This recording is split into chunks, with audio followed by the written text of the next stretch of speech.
Hello everyone, and this is me, Lynn Tackett. This is Shawn. And welcome to TNT Big Show. Before the video starts, please hit that subscribe button, hit the thumbs up, leave a comment, hit the notification bell so you'll be updated on all our videos. You can join our Patreon where we're going to do exclusive content. We got Jack's Joke of the Week coming up Friday. We also have some polls and articles you'll be reading there, but you have to join. It's just $3 a month to join. And you can join our social medias like our WordPress blog. You can also join our Instagram, and we also have TikTok. So let's get into it. And this is a review from me mostly. Shawn can put his input in, but this is a movie I watched called A Marriage Story. Call me a sucker, but I do like to check out Oscar-nominated movies. When I hear a movie is fresh, challenging, thought-provoking, I like to watch a good piece of cinema. I love my entertainment. I love movies that are fun and escapism, but I also love movies that are challenging, thought-provoking, and tackle hard subjects. So I thought that this would be the perfect movie for me. Spoiler warning, I'm going to get into some stuff. If you don't want to hear any spoilers at all, then don't watch, because I just have to tell some of the stuff in this review, what I liked and didn't like. So first off, A Marriage Story is written and directed by Noah. He directed and wrote the movie. Adam Driver stars as Charlie, and Scarlett Johansson as Nicole. Laura Dern is Nora. Those are the three principal characters in the movie. The directing was spot on. Noah does a great job of giving a sense of tension between the characters. When everything's calm and peaceful, he switches the mood a little bit to calmer colors and stuff. He does. He has a great attention to detail. When things get more intense, the colors get more reddish, orange, intense and stuff. So you can't fault the directing. The acting is top-notch, especially from the two leads, Adam Driver and Scarlett Johansson, who play nuanced, complex characters, and the cinematography is very rich and beautiful. But, and there's a but, the screenplay ruins this movie. It is so paint-by-numbers cliched that it took me out of the moment and made me roll my eyes profusely. I couldn't stop rolling my eyes at just how cliched both characters were and the situations. Spoiler warning, Charlie cheats on her.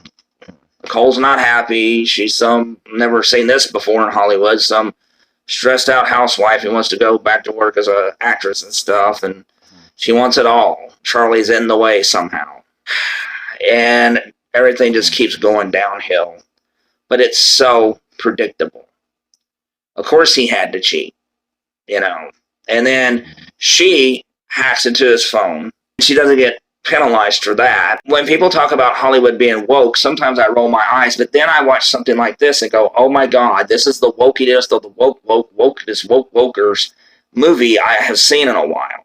And unfortunately, it gives people like Ben Shapiro and them prime ammunition. It does. The kid hates the father there's no reason given. Maybe, did he know about the affair? We don't know.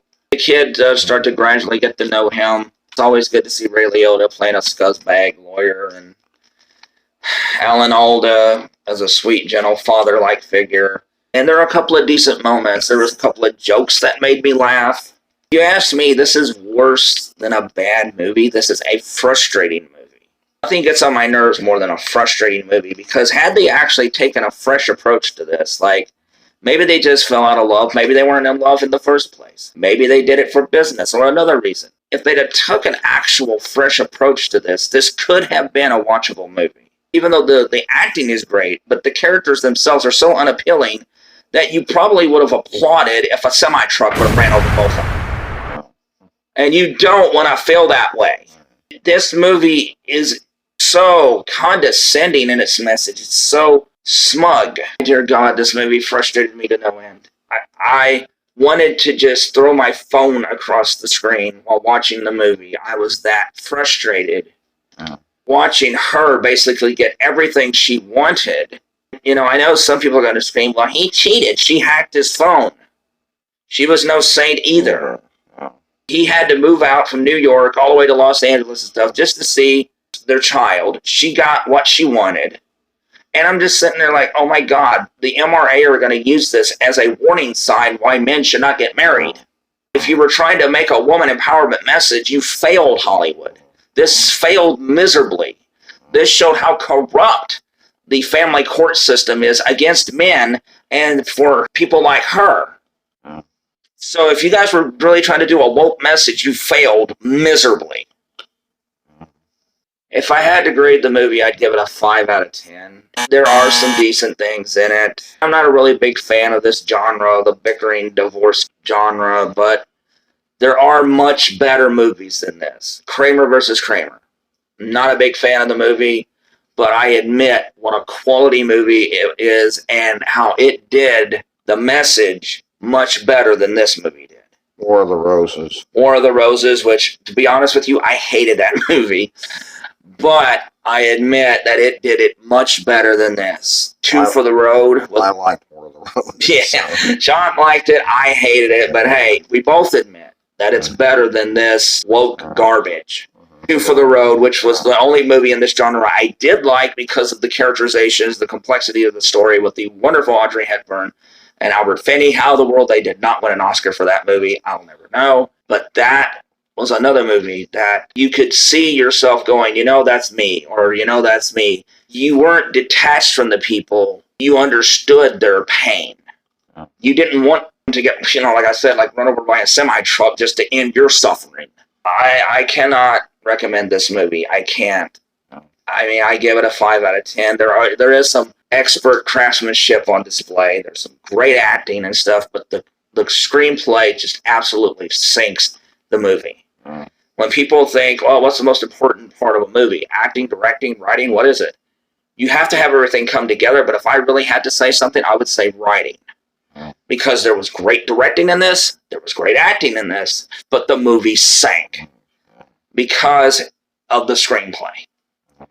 If the screenplay had been a good, fresh screenplay, I would be giving this a 9. I mean, Shawn, if you want to throw anything in, go ahead. I'm just frustrated. I would just like to say that it would be kind of nice, and, you know, don't get me wrong, I know there are times when the court does need to side with the mother, but just from our own, unfortunately, experiences through our life, and I won't get into it, but we will say it wasn't our mom and dad. They were married until... Yeah, it was not our mom. It was our daughter's brother.